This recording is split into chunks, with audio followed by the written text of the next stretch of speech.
Pagbasa mula sa aklat ng Exodo. Noong mga araw na iyon, mula sa Refidim, nagpatuloy ang mga anak ni Israel sa ilang ng Sinai at nagkampo sa tapat ng bundok. Si Moises naman ay umakyat ng bundok upang makipag-usap sa Diyos. Sinabi sa kanya ng Panginoon, "Ito ang sabihin mo sa buong angkan ni Jacob, sa buong Israel. Nakita ninyo ang ginawa ko sa mga Ehipsyo, at tulad ng pangangalaga ng isang agila sa kanyang mga inakay, kayo'y aking kinupkup. Kung susundin ninyo ako at hindi kayo sisira sa pakikipagtipan ko sa inyo, kayo ang magiging bayan kong hinirang. Ang buong daigdig ay akin, ngunit kayo'y aking itatangi. Kayo'y gagawin kong bayan ng mga saserdote na maglilingkod sa akin, nakatalaga sa akin." Ang salita ng Diyos. Salamat sa Diyos. Salmong tugunan ang atin pong itutugon. Lahat tayo'y kanyang bayan, kabilang sa kanyang kawan. Umawit sa kagalakan ang lahat ng mga bansa. Panginooy papurihan, paglingkuran siyang kusa. Lumapit sa harap niya at umawit na may tuwa. Lahat tayo'y kanyang bayan, kabilang sa kanyang kawan. Ang Panginooy ating Diyos, ito'y dapat na malaman. Tayo'y kanyang lahat. Tayong lahat na lilalang. Lahat tayo'y bayan niya, kabilang sa kanyang kawan. Lahat tayo'y kanyang bayan, kabilang sa kanyang kawan. Mabuti ang Panginoon, pag-ibig niya'y walang hanggan. Siya'y Diyos na mabutit, laging tapat kailanman. Lahat tayo'y kanyang bayan, kabilang sa kanyang kawan. Pagbasa mula sa sulat ni Apostol San Pablo sa mga taga-Roma. Mga kapatid, nung tayo'y mahihina pa, namatay si Kristo sa takdang panahon para sa mga makasalanan. Mahirap mangyaring ialay ninuman ang kanyang buhay alang-alang sa isang taong matuwid, bagamat maaaring may mga has na gumawa nito alang-alang sa isang mabuting tao.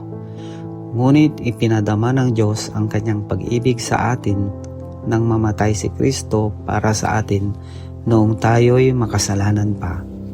At ngayon napawalang sala na tayo sa pamamagitan ng kanyang dugo, lalo ng tiyak na maliligtas tayo sa puot ng Diyos sa pamamagitan niya. Dati tayo'y mga kaaway ng Diyos, ngunit ngayon tinatanggap na niya tayong mga kaibigan alang-alang sa pagkamatay ng kanyang anak. Kaya't tiyak ang pagkaligtas natin sa pamamagitan ng pagiging buhay ni Kristo.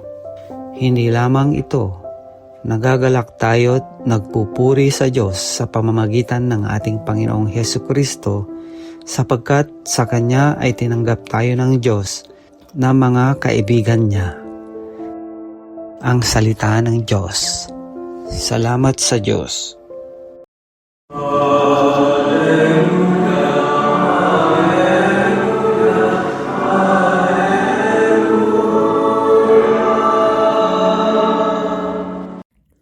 Ang mabuting balita ng Panginoon ayon kay San Mateo.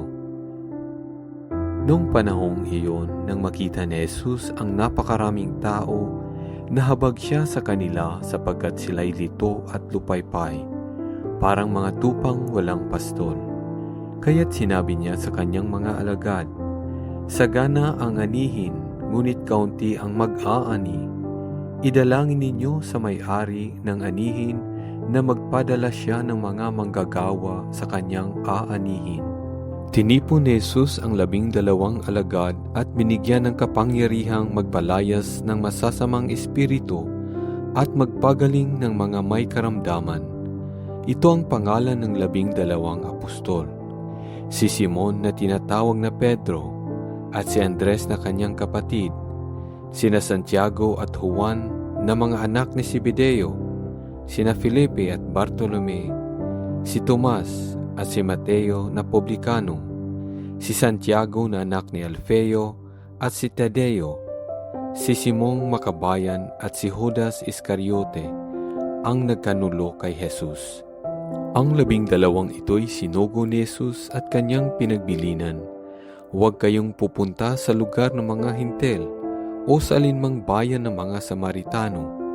Sa halip ay hanapin ninyo ang mga nawawalang tupa ng sambayanan ng Israel. Humayo kayo at iparangal ninyo na malapit nang maghari ang Diyos. Pagalingin ninyo ang mga may sakit at buhayin ang mga patay. Pagalingin ninyo ang mga kitungin at palayasin ang mga demonyo. Yamang tumanggap kayo ng walang bayad, magbigay naman kayo ng walang bayad." Ang mabuting balita ng Panginoon. Pinupuri ka namin, Panginoong Hesus